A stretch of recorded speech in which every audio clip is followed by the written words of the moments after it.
2 ডিসেম্বৰ দিনাখন আমি দেখা পাইছো নাজিৰাত যেহেতু এটা বিশাল এটা প্ৰতিমূৰ্তি উন্মোচন কৰিব গৈ আছে কিন্তু বৰ্তমান সময়ত যি স্থানত মই য'ত উপস্থিত হৈ আছো নাজিৰা চাৰিআলি সমীপত ইয়াত দেখা পোৱা গৈছে যে লোকে লোকাৰণ্য হৈ পৰিছে বুলি ক'ব লাগিব। আজি 2 ডিসেম্বৰ দিনটো যেহেতু চুকাফা দিৱস অসমৰ ভেটি গঢ়োতা বুলি ক'ব লাগিব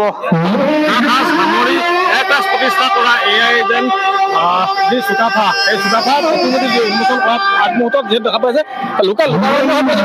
বৰ্তমান সময়ত বতৰত বিহু নৃত্য যিহেতু এটা আয়োজন কৰিছে এই আয়োজক সমিতিসকলৰ তৰফৰ পৰা প্ৰত্যেকগৰাকী ব্যক্তিয়ে যিহেতু বৰ্তমান ব্যস্ততাপূৰ্ণ হ'ব দেখা পাইছে আমি সম্পূৰ্ণ দৃশ্য একাধিক্ৰমে দেখাই গৈ আছো। মোৰ সহযোগী যিহেতু আছে সহযোগে দেখাই গৈছে যে দেখা পাইছে বৰ্তমান সময়ত যেন এই বিহুৱে যেন বৰ্তমান এই যি চুকাফা দিৱস হওক যেন আদৰণি কৰিছে। মোৰ সহযোগী আনফালেও দেখা পাইছে প্ৰত্যেকগৰাকী যুৱক যুৱতী হওক বা তেখেতলোকে টাই আহোম পৰম্পৰা যি সাজ পোছাক পৰিধান কৰি বৰ্তমান সময়ত যেন এনেধৰণে ওলাই আহিছে বুলি ক'ব লাগিব। মোৰ সহযোগে দেখাই গৈছে একাধিক্ৰমে আমি অকণমান যদি আগুৱাই যাওঁ যদি আগুৱাই যাওঁ মোৰ যদি সহযোগী অকণমান যদি আগুৱাই যায় যে কি দেখা পাব যে কি তাই আহোমৰ যি পৰম্পৰা যি ৰক্ষা কৰি তেখেতে যি বানফি পূজা শেষ হোৱাৰ পাছত বৰ্তমান সময়ত এনেধৰণে যি চাওলুং চুকাফাৰ যি প্ৰতিমূৰ্তি উন্মোচন হ'ব তাৰ আগমুহূৰ্তৰ দৃশ্য দেখাইছো যে কি দেখা পাইছে যে এনেধৰণে উন্মোচন কৰিব। আমি আগতে পূৰ্বে কৈছো যে কি একাধিক্ৰমে আমি দেখাই যাম যে কি কেনেধৰণে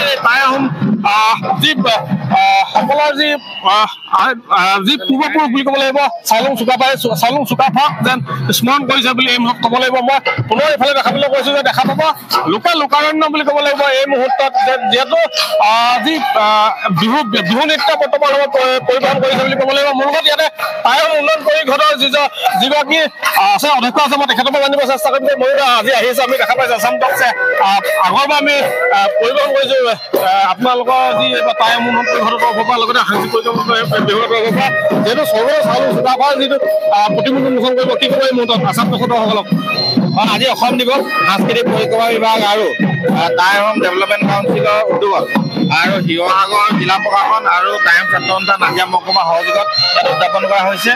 তাৰ লগত সংগতি ৰাখি আমি ইয়াত টাই আহোম ডেভেলপমেণ্ট কাউন্সিলৰ উদ্যোগত 1,90,00,000 টকা ব্যয় সাপেক্ষে যি আমাৰ চাওলুং চুকাফা উদ্যান আছে তাৰ চাওলুং চুকাফা প্ৰতিমূৰ্তি আমি শুভোদ্বোধনী অনুষ্ঠান আছে আৰু এই প্ৰতিমূৰ্তি শুভোদ্বোধন কৰিব সামাজিক ন্যায় আৰু সবলীকৰণ বিভাগৰ সন্মানীয় মন্ত্ৰী গিৰীশ হাজৰিকা ডাঙৰীয়া আৰু উপস্থিত থাকিব আমাৰ যোগেন মোহন ডাঙৰীয়া বিমল বৰা ডাঙৰীয়াকে আদি কৰি সম্পূৰ্ণ ধৰ্মীয় পৰম্পৰাৰ কামখিনি আগবাঢ়িছে।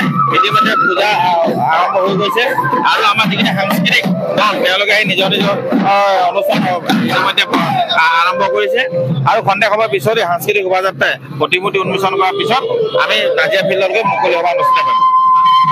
মূলত আৰু এজন আছে প্ৰাক্তন বিধায়ক সুখল দৈ ডাঙৰীয়া আছে যিহেতু মই তেখেতৰ পৰা জানিব আজি আমি আহি দেখা পাইছো যাতে লোকাৰণ্য বুলি ক'ব লাগিব। তাই আমাৰ যি পূৰ্বপুৰুষ চাওলুং চুকাফাক স্মৰণ কৰিছে আজিৰ দিনত 2 ডিচেম্বৰ লগতে এভাগী প্ৰতিমূৰ্তি উন্মোচন হ'ব কি ক'ব এই মুহূৰ্তত? এইটো আমাৰ নৱী বৰগোহাঁই ডাঙৰীয়া এটা সুন্দৰ পদক্ষেপ আজিৰ দিনটোত লৈছে। যিহেতু আপোনালোক সকলোৱে জানে আজিৰ দিনটোতে তেওঁ প্ৰায় 13 বছৰ ম্যানমাৰৰ পৰা খোজকাঢ়ি আহি আমাৰ সৌমাপীঠত ইয়াতে ভৰি দিছিলে। গতিকে আজিৰ দিনটো আমাৰ আহোমসকলৰ কাৰণে বিশেষভাৱে এটা স্মৃতি দিন হয়। যিজন চাওলুং চুকাফাই আমাৰ আহোমৰ পিতৃপুৰুষ গতিকে বৰ অসম গঢ়োতা। গতিকে তেওঁ আজি দিৱসটো উলহ মালহেৰে ইয়াত পাতিছে। ময়ো বৰগোহাঁইক মই ধন্যবাদ